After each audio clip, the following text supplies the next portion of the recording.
Supreme Court ni sangbadik dare proshna at a dinen norsad sidikwi bejan. Ready? Wake up আইনের বিরুদ্ধে আমরা দেখলাম যে আপনি সুপ্রিম কোর্টে গিয়েছিলেন। আমাদের দর্শকদের জন্য আপনি কি দেখেছেন, কি হয়েছে, কি কথা হয়েছে একটু বলুন পুলিশ করে। সুপ্রিম কোর্টে আমি গিয়েছিলাম, আমি পূর্বেও জানিয়েছি এই আইনকে রদ করার জন্য দুটো পন্থা। একটা মাঠে ময়দানে গণতান্ত্রিক প্রক্রিয়ায় ধর্মনিরপেক্ষতা বজায় রেখে শান্তিপূর্ণ প্রোটেস্ট করে দিতে হবে, যাতে কেন্দ্র সরকার বাধ্য হয়ে প্রত্যাহার করে। আর একটা আইনের মাধ্যমে যে অর্থাৎ সর্বোচ্চ বিচারালয় সুপ্রিম কোর্টের মাধ্যমে যে আইন তৈরি হয়েছে সংবিধান বহির্ভূত, যুক্তরাষ্ট্রীয় পরিকাঠামোকে আঘাত দিয়ে একটা নির্দিষ্ট ধর্ম তথা মুসলিম সম্প্রদায়ের উপরে যে আঘাত নেমে আসছে এটাকে আটকানো যাবে। দুটোতেই আমরা প্র্যাকটিস করছি। আমরা গণতান্ত্রিক প্রক্রিয়ায় মাঠে ময়দানে শান্তিপূর্ণ আন্দোলন করছি, যদিও আমাদের আন্দোলনে ভাঙড়ে পুলিশ ইচ্ছাকৃতভাবে তৃণমূল কংগ্রেসের সহযোগিতা নিয়ে হিংসা ছড়িয়েছে, সেই নিয়ে আমরা কাউন্টার আইনি পদক্ষেপ আমরা নেব। আর একটা কি, আমি মামলা করতে গিয়েছি, আপনারা আমার পিটিশন নাম্বার সব দেখেছেন। প্রথম দিন আমি যখন ঢুকেছিলাম প্রায় 2.5 ঘন্টা কেন্দ্র সরকারের পক্ষ থেকে যারা আইনজীবী ছিলেন এবং আমাদের পক্ষ থেকে যারা বিভিন্ন যারা পিটিশনার তাদের পক্ষে আলোচনা অনেক হয়েছে। দ্বিতীয় দিনও আলোচনার পরে দুটো জিনিসের উপরে এক প্রকার স্টে হয়েছে। প্রথমটা হচ্ছে কি, সেন্ট্রাল ওয়াকআপ কাউন্সিল এবং যে সমস্ত ওয়াকআপ বোর্ডগুলো আছে নতুন করে তারা কোনো ফরমেশন করতে পারবে না।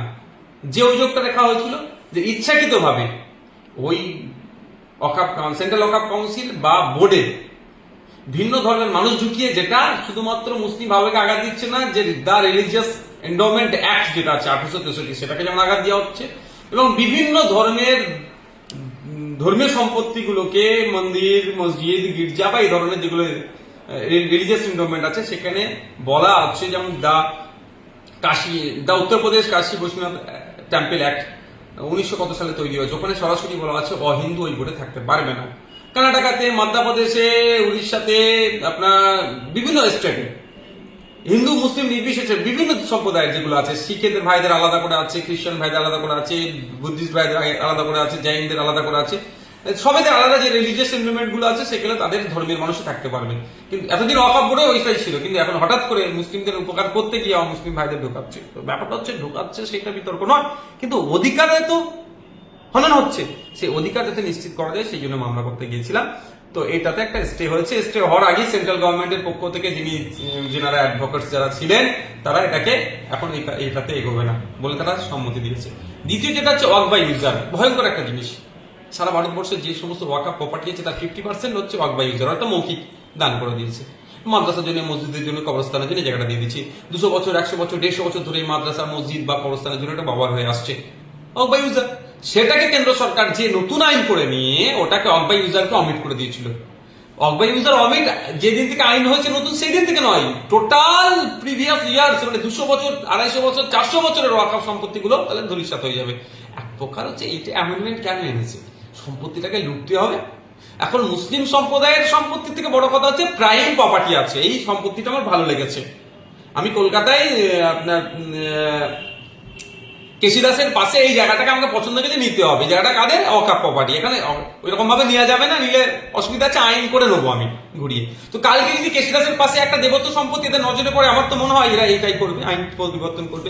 শিখ ভাইদের গুরুদুয়ারের কোনো সম্পত্তি থাকলে যদি পছন্দ হয় তো ওটা করতে পারে, এদের বিশ্বাস এটা জমি হাঙর। তো মেনলি এদের হচ্ছে নজরে পড়েছে ওইটা, ওইগুলো তাদের আইন পরিবর্তন করে ওয়াক বাই ইউজার 50% আছে সেটাকে দখল করে নিতে চাইছে, সেই জন্য এটা করেছিল।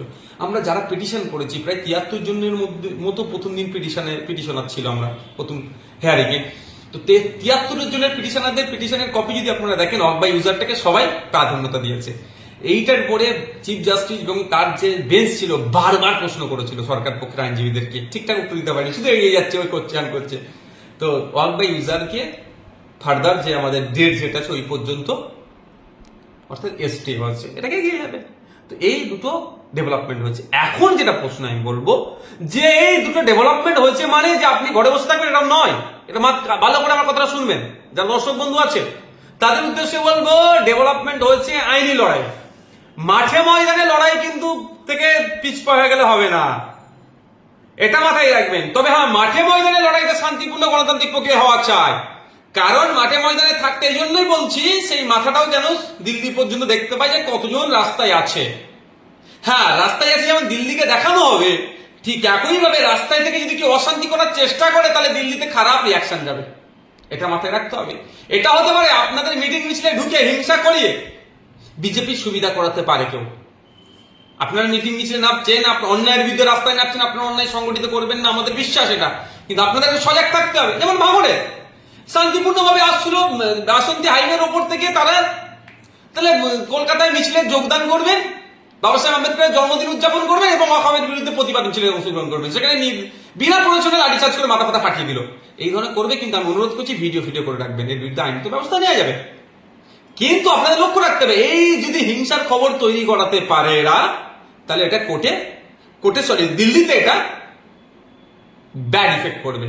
সুতরাং দুটো ডেভেলপ হয়েছে, মানে এই নয় যে আপনারা বিশাল কিছু জয় হয়ে গেছে, এটা অনেক বাকি। আইনি লড়াই অনেক বাকি, মাঠে ময়দানের লড়াই বাকি। আইনি লড়াই আমাদের অ্যাডভোকেটরা লড়বে, আর মাঠে ময়দানের লড়াইটা আমাদেরকে লড়ে নিতে হবে গণতান্ত্রিক প্রক্রিয়ায়, ধর্মনিরপেক্ষতা বজায় রেখে এবং গণতান্ত্রিক প্রক্রিয়াতে। একটা কথা, এইটা অনেকে গুলিয়ে দেওয়ার চেষ্টা করছে, এটা হিন্দু ধর্মের ব্যাপার নয়, এটা মুসলমানদের শুধু সমস্যা বলে।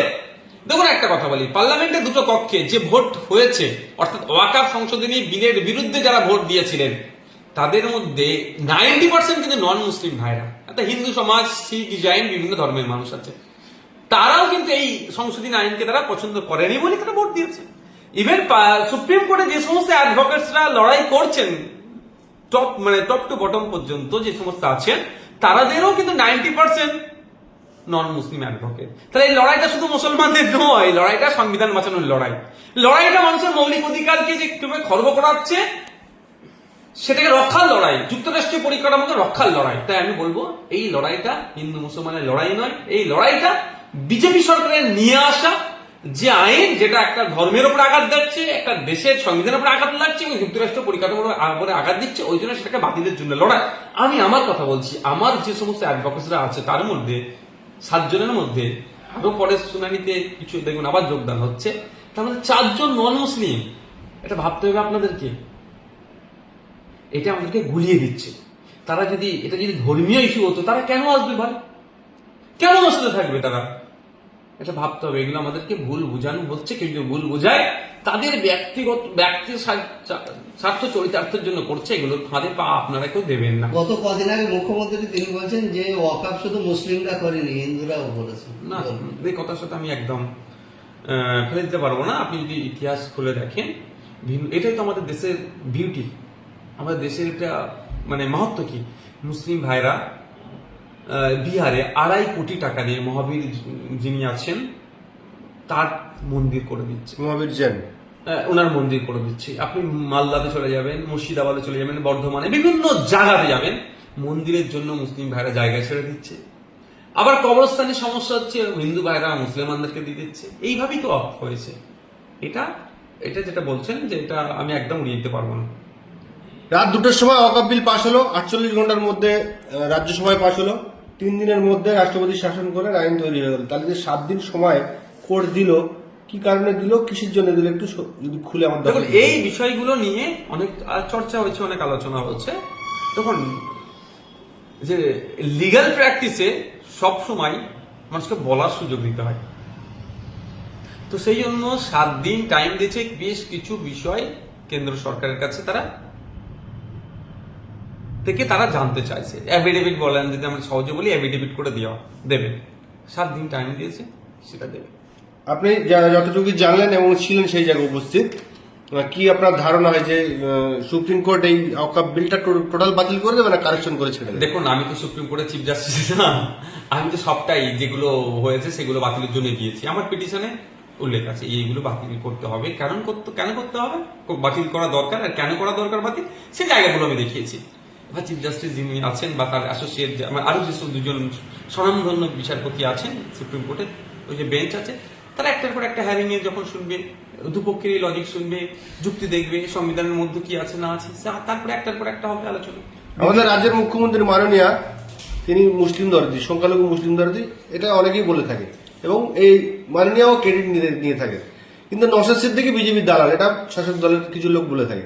সেই নওশাদ সিদ্দিকী সুপ্রিম কোর্টে ছুটলেন, অথচ মাননীয়া তিনি মুসলিমদের যে ইমাম মুয়াজ্জিনদের ডেকে আপনার নেতা চিন্তারি তিনি বলছেন দিল্লিতে গিয়ে আন্দোলন করুন, কি বলবেন? দেখুন, ব্যাপারটা এখানে একটু ক্লিয়ার করে বলি, চিৎকে চেঁচামেচি করার দরকার নেই। আমি গতকালকে কোর্টের মধ্যে আমি দেখছিলাম ছত্তিশগড় সরকারের পক্ষ থেকে একজন কাউন্সিল দাঁড়িয়েছিলেন, আমি অ্যাডভোকেট। তিনি ছত্তিশগড় সরকারের পক্ষ থেকে এসে ওয়াকাফের সমর্থনে তিনি সওয়াল করছিলেন, বিজেপি শাসিত সরকার। তো আমাকে সত্যি তখন খুব আমাকে দুঃখ লেগেছিল, প্রচন্ড আমি ব্যথা পেয়েছি। শুধু বিজেপি একটা রাজ্যের সরকার এসে বিজেপির কেন্দ্রীয় সরকারের আইনের পক্ষে সওয়াল করছে, তাহলে আমাদের রাজ্যের সরকার বিজেপি বিরোধী চরম বলে নিজেকে প্রমাণ করতে চায়।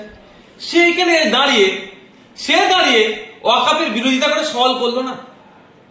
যারা যেখানে পথে ঘাটে ওয়াকাফ নিয়ে বিরোধিতা করে মিটিং মিছিল করছেন, তাদের উদ্দেশ্যে আমার একটাই বার্তা, কেন্দ্র সরকারের এই ভুলে চরম বিরোধিতা করতে হবে গণতান্ত্রিক প্রক্রিয়াতে। কোনোভাবে এই আইনকে বাস্তবায়ন হতে দেওয়া যায় না। গণতান্ত্রিক প্রক্রিয়ার সর্বোচ্চ লড়াই আমাদেরকে দিতে হবে।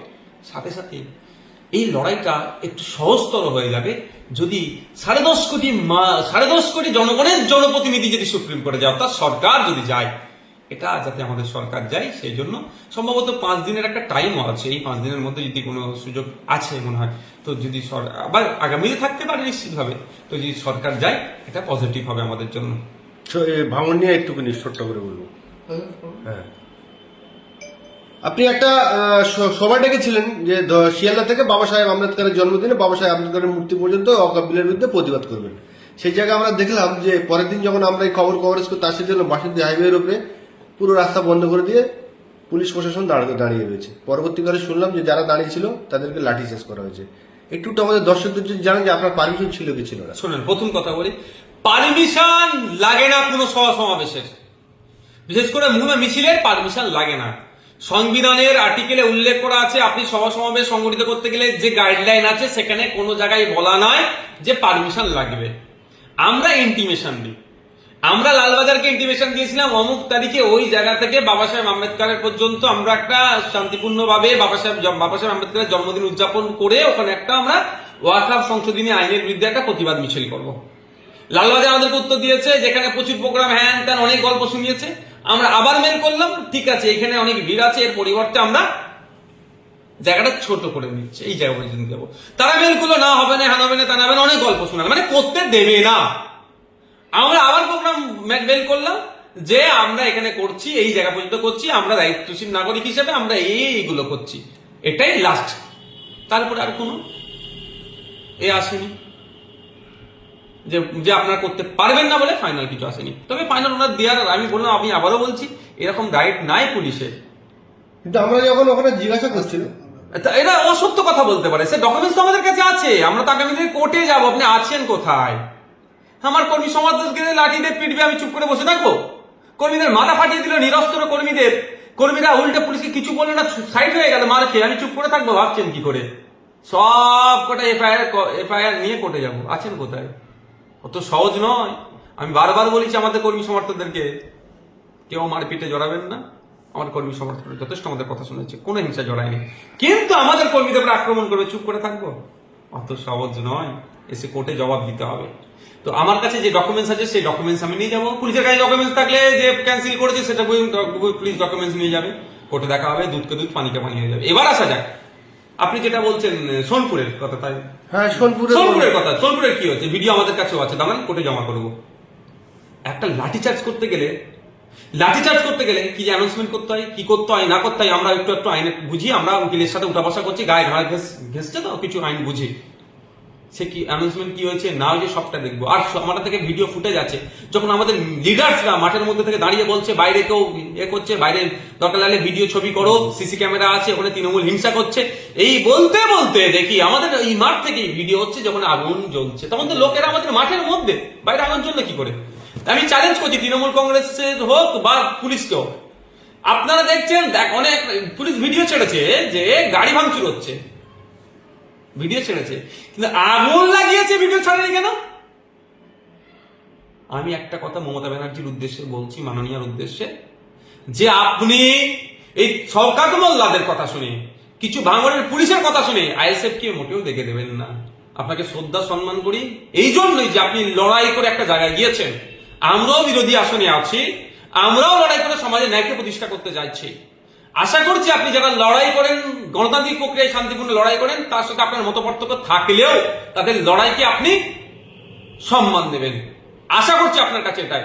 আমি আপনার কাছে আশা করবো মমতা ব্যানার্জি মহাশয়ের কাছে যে আপনি আপনার কোর টিম পাঠান ভাঙড়ে, সিসিটিভি ফুটেজ আগে পরে চেক করুন, রাজারহাটের দিক থেকে বা আপনার ওইদিকে ক্যানিং এর পার থেকে, আরে বাবা কুলটি কুলটি কুলটি ওইদিকে যারা এসেছে তৃণমূলের কারা বা কোন গাড়িগুলো এসেছিল সেইগুলো একটু সিসিটিভি গুলোকে দিয়ে চেক করতে বলুন, আর আগুন লাগানোর ভিডিওটা নেওয়ার চেষ্টা করুন। পুরাতন বাইকগুলো, এটা আমাদের খবর এসছে, আমি সত্যতা এখন বলতে পারবো না এটা পুরাতন কি নতুন। আমি এটাও খবর পেয়েছি যে ভাঙা ফুটো বাইকগুলো নিয়ে এসে ওখানে লাগিয়ে রাখেছে। এটা সত্যতা আমার কাছে নেই কোনো প্রমাণ, কিন্তু সূত্র মারফত খবর পেয়েছি। তাহলে সত্যতা জানতে গেলে ওই সময় থানার ভিডিও রাখবে। মমতা ব্যানার্জি মহাশয় যদি কোর্ট টিম পাঠিয়ে থানার যে সিসিটিভি গুলো আছে, কোন বাইকগুলো পার করেছিল থানা থেকে বা ওইখানে যে বাইকগুলো ছিল ওই সময় ওর আগে বাইকগুলো রেখেছে, তো কারা বাইক নিয়ে এসেছে সেগুলো ধরা যাবে। আর একটা চক্রান্ত বলছি, আমাদের তো বিজয়গঞ্জ বাজারে প্রোগ্রাম ছিল, পুলিশের পক্ষ থেকে সেই নম্বর আমরা পাবলিশ করব, কোন কে ফোন করেছে না করেছে সব ডকুমেন্টস আছে, সাথে সাথে আমরা সময় সব কোর্টে যাবে। আমাদের প্রোগ্রামের পারমিশন কোথায় ছিল, ওইখানে কারা ঢুকিয়েছে, কি করেছে, সব সাথে সাথে সময়ের সাথে সাথে আমরা কোর্টে পাঠাবো। কারণ বলছে এটা পুরো পরিকল্পিত, লোকাল কিছু পুলিশ মিলে আর শওকত মোল্লার দায়িত্ব নিয়ে এগুলো হিংসাগুলো করিয়ে আমাদের মেন দায়িত্বশীল যারা আছে তাদের নামে মামলা দেওয়ার চেষ্টা করেছে। যে রাহুল সকাল থেকে, যে যদু আসাদুল সকাল থেকে, কারণ ভাঙড়ের মানুষ থেকে আসবে না বলেই দেওয়া হচ্ছিল, ওখানে প্রোগ্রাম করবে বিজয়গঞ্জ বাজারে, ভাঙড়ে করবে। যারা রাস্তায় এসে গিয়েছিল আমাকে ফোন করে অনেক মানুষ হচ্ছে, আমরা ফোন করছি আমাদের অফিস থেকে, যা ভাই তুমি ওখানে যাও, ওদেরকে বোঝাও যে অন্য রাস্তা দিয়ে আসতে পারলে আসবে, নাহলে বাড়ি ফিরে যাওয়ার জন্য না। উত্তেজিত মানে চিৎকার চেঁচামেচি হচ্ছে, পুলিশ মানে লাঠিচার্জ করবে। আমি ফোনটা পুলিশকে দাও, আমি পুলিশকে বলছি একটু ধৈর্য ধরুন, আমি তাদেরকে পাঠাচ্ছি। এই ধরনের পুলিশের সাথে আমি কথা বলেছি, এবং লাউড স্পিকারের মাইকে ফোনটা দাও, কেউ উত্তেজিত হবেন না, কেউ ফাঁদে পা দেবেন না, অনেক কথা বলেছি, আপনাদের কাছেও রেকর্ড আছে। সবগুলো কোথায় নিয়ে যাব, সব কোর্টে নিয়ে যাব। সন্ধ্যাবেলার কথা বলছি, ভাঙড় থানা যে কেসটা দিয়েছে শওকত মোল্লার কথা শুনে, তো ভাঙড় থানাকেও দায়িত্ব নিতে হবে যে আপনার রাহুল দূরে জাম হয়ে গেছিল, ভিড় ঠেলে এসে আমাকে ফোনটা দিয়ে মাইকে বললো যে রাস্তা জ্যাম হয়ে যাচ্ছে, অমুক পুলিশ বসে বলছে তোদের ভাইজানকে একটু বল না, যদি মাইকে বলে জানটা ছাড়াবে। সেই রাহুলের নামে মামলা হলো। যে আমাদের আব্দুল মালিক মোল্লা, সে সারা দিন তার তো কলকাতা কাটাচ্ছিল, কিন্তু জনগণের স্বার্থে সারাদিন ওখানে থেকে বুঝিয়ে বাজে ভাই এরকম করো না, এরা চাইছে একটা হিংসা করতে, তোমরা ফাঁদে পা দেবে না, করে শান্ত করলো।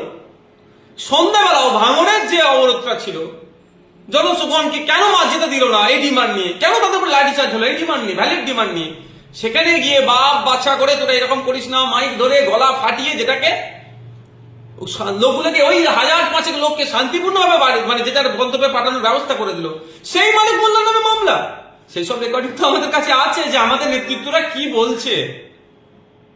আমরা কিন্তু আইনের মাধ্যমে এটাকে ছেড়ে কথা বলবো না। অনেক হয়েছে ভাই। নেতাজি ইন্দোর স্টেডিয়াম থেকে মুখ্যমন্ত্রী বললেন যে ভাঙড়ে ঘটনা ঘটেছে, যারা ভেঙেছে একটা গাড়ির দাম 40 লক্ষ টাকা, কাউকে ছাড়া হবে না। আমি বলি একদম কেউ পুরো বেটানা ছাড় পায়, কিন্তু যারা ভেঙেছে তাদের কিন্তু ছাড় না দিন মানে তাদেরকে ছাড় দেওয়া যাবে না। তা না করে এই শওকত মোল্লার কিছু পুলিশ নিয়ে যদি ভুল একটা রিপোর্ট তৈরি করে রাজ্যের স্বরাষ্ট্রমন্ত্রী তথা মুখ্যমন্ত্রীর কাছে পাঠায়, আমি ওই জন্যই মুখ্যমন্ত্রীর কাছে আমার আবেদন যে আপনি আপনার কোর্ট টিম পাঠান, ভাঙড়ে দেখুন। আরে একটা স্বাভাবিকভাবে আমি আপনাদের মাধ্যমে সাধারণের কাছে পৌঁছাই, ওটা তো আমাদের বিধানসভা, ওখানে আমরা জিতে আছি।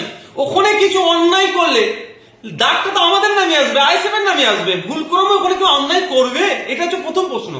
দ্বিতীয় কথা হচ্ছে ওই দিনই কলকাতাতে একটা ঐতিহাসিক একটা পদমিছিল হলো ওয়াকাফের বিরুদ্ধে। এত বড় মিছিল আমার মনে হয় ভারতবর্ষে কোন জায়গা হয়েছে বলতে পারবো না, অবস্থান বিক্ষোভ হয়েছে, কিন্তু এত বড় মিছিল ভারতবর্ষে ওয়াকাফের বিরুদ্ধে হয়েছে কি আমি জানি না। একটা এই ধরনের কোন ইনসিডেন্ট কেউ বলতে পারবে? তো যদি আমাদের হিংসা করারই যদি কোনো বাজে ইন্টেনশন থাকতো তাহলে কলকাতাতে করতাম। তো পুলিশ কত ছিল এখানে, গোটা 30 খুঁজে হয়তো পুলিশ পাওয়া যাবে না। এত বড় এত মিছিল, শুরু আর শেষ দেখা যাচ্ছে না। সেখানে আমরা না করে ওখানে করব। আমাদের ঘরে যেটা যেটা আমাদের সুনামের জায়গা, অ্যাকচুয়ালি এটা হচ্ছে শওকত মোল্লার একটা প্ল্যান। যদি ওদের ফোনগুলো নিয়ে, কিছু পুলিশ অফিসারদের ফোনগুলো নিয়ে যদি ঠিকঠাক করে করা যায়, তদন্ত যদি উঠে আসে, দেখবেন কতবার কল এসেছে, গেছে, প্ল্যানিং করেছে, হ্যান করেছে, জ্ঞান করেছে, সব ধরা পড়বে। আর একটা কথা হচ্ছে, শওকত মোল্লা সাহেব কোথায় ছিল? সুকুন হয়তো পুরো তাকিয়েছিল, হিংসা হয়ে যাবে, তারপরে এসে বড় বড় কথা বলবে, উনি হঠাৎ করে চলে যাবেন। আর একটা কথা, সারা দেশে যখন বিজেপির বিরুদ্ধে ওয়াকাফ আইন প্রত্যাহারের জন্য আন্দোলন হচ্ছে, শওকত মোল্লা সাহেব আইএসএফ এর বিরুদ্ধে ভাঙড়ে প্রোগ্রাম করছে। এটা বুঝতে হবে, আমরা বিজেপির বিরুদ্ধে কথা বলে এদের বুকে চিনচিন করে। শেষ প্রশ্ন করবো, যারা আপনার সবাই এসেছিল না পথসভায়, মালঞ্চ বেশ কয়েকটা জায়গায় আমরা সূত্র মারফত খবর পাচ্ছি যে তাদেরকে তৃণমূলের লোকেরা ধরে ধরে মারধর দেখুন, করেছে। আমার কাছে এই ধরনের দুটো খবর এসেছে, আমরা খবরের সত্যতা যাচাই করছি, একটু অপেক্ষা করছি, সেসবগুলোও আমরা ঠিক ঠিক জায়গায় জানাবো। আর একটা জানাবো, জনগণের কাছে জানাবো, আইনের জায়গায় জানাবো, সাথে জনগণের কাছে জানাবো যে দেখুন জনগণ, বাংলার মানুষ দেখুন, যে ওয়াকাফের আইনের প্রত্যাহারের জন্য, মুসলিম সম্প্রদায়ের হাত থেকে সম্পত্তি কেড়ে নেবে, এই আইনের প্রত্যাহারের জন্য মানুষ মিছিলে গিয়েছে। আর এই মিছিলে গিয়েছে বলে তৃণমূলের লোকেরা কেমন ভাবে অত্যাচার, কি কি অত্যাচার করেছে, মানুষ ডিসাইড করবে। যে বিজেপিকে আটকানোর জন্য যে তৃণমূলই প্রধান মুখ যদি হয়, তাহলে তৃণমূলের লোকেরা বিজেপির বিরুদ্ধে আন্দোলনে গেলে মারছে কেন? না বলছেন এদিনে গেলি কেন, 20 তারিখে তো সোনপুরে আছে, সেদিনে যাবি। সেটাই তো, সোনপুরে কি ওয়াকাফের বিরুদ্ধে মিছিল করছে? হ্যাঁ, বলছে যে আমাদের যে পোস্টার এসেছে সেটা আইএসএফ এর বিরুদ্ধে লেখা দেখেছি। মুখ্যমন্ত্রী এবং শওকত মোল্লা বলছে দিল্লি গিয়ে আন্দোলন করবো, ওরা আবার 20 তারিখে ওয়াকাফের বিরুদ্ধে সোনপুরে। দেখুন, আমি একটা কথা বলি, দেখুন, গণতান্ত্রিক রাষ্ট্র, ভারতবর্ষের যে কোনো প্রান্তে গিয়ে যে কোনো মানুষ আন্দোলন করতে পারে। পশ্চিমবাংলায় আন্দোলন হবে, মহারাষ্ট্রে হবে, উত্তরপ্রদেশে হবে, কাশ্মীরে হবে, লুধিয়ানাতে হবে, আহমেদাবাদে হবে, সব জায়গাতে হবে। কারো যদি আন্দোলন সহ্য করতে না পারে, তারা এখানে না থেকে দিল্লি চলে যাক। পেট্রোল ডিজেলের দাম বাড়ালে, নিত্য প্রয়োজনীয় জিনিসের দাম বাড়ালে, গ্যাসের দাম বাড়ালে, নাটকের আন্দোলন যারা করে, যারা ওষুধের দাম বাড়ালে নাটকের আন্দোলন করে, তারা এখানে করে কেন? দিল্লির বিষয় দিল্লিতে করতে পারে না, এর জবাব মানুষ দেবে।